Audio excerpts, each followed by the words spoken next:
Welcome. Senator Johnston.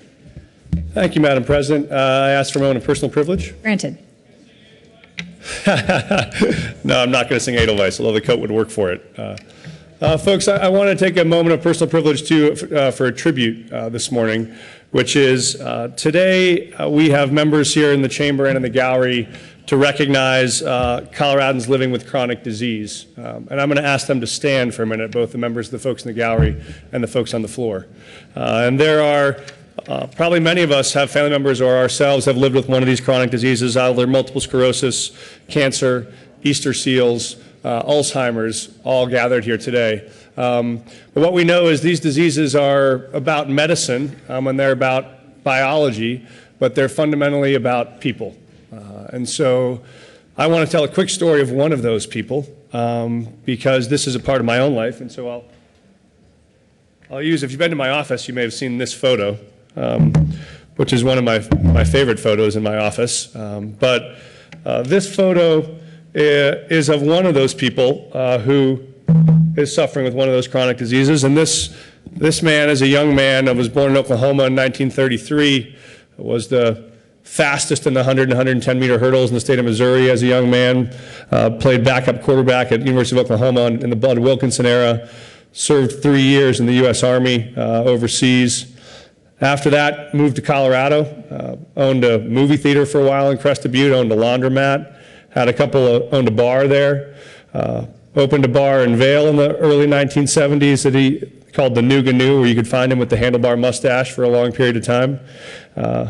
Married a former school teacher from Massachusetts, and they opened a little bed and breakfast in Colorado and raised a family there.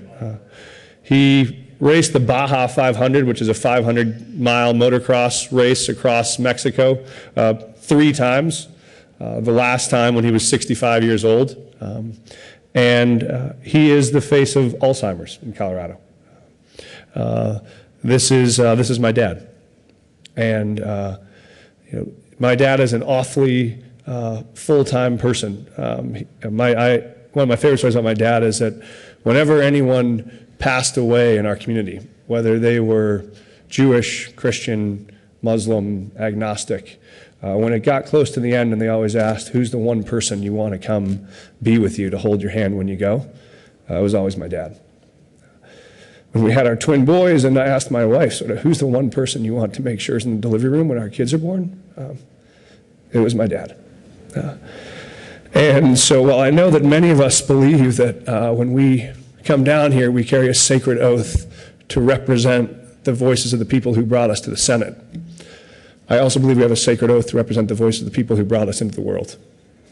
And so I am very proud today to stand not just with the constituents of mine and with the people from around the state who are suffering with chronic disease and with Alzheimer's, but I'm proud to stand with my dad.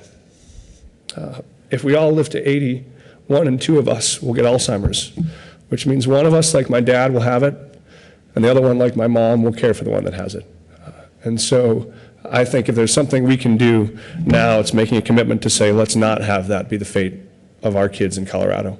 And so I want to thank you for your time and your attention, and mostly I want to thank my dad for all that he's given to me and for all that he's given to the state. And I want to thank all of the caretakers and the people that are here suffering with chronic illness for all of the times that you've stood up to make sure that that person who's suffering, his walk is a little bit easier. So thank you all so much for being here. Thank you.